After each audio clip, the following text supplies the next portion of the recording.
signalas. Matai, viskas kaip šustrai.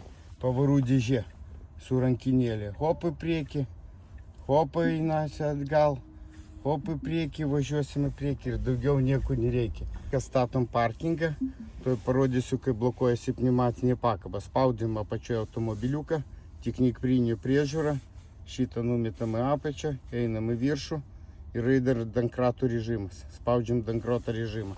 Viskas, pakaba užblokuota. Nu, tai va taip, draugai.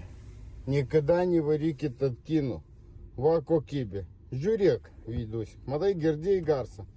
Pradėsidėjo judesiai. Taip, rodom posūkį į dešinę. Iškart nereikia žiūrėti, ten sukt galvą. Nu, o čia tai šustrai. Nu, prie vairo tai reikia priprast dar. Dar reikia tikrai priprast. Bet lėktuvas Tesla Model S. Labai šustras automobiliukas. Tikrai, draugai.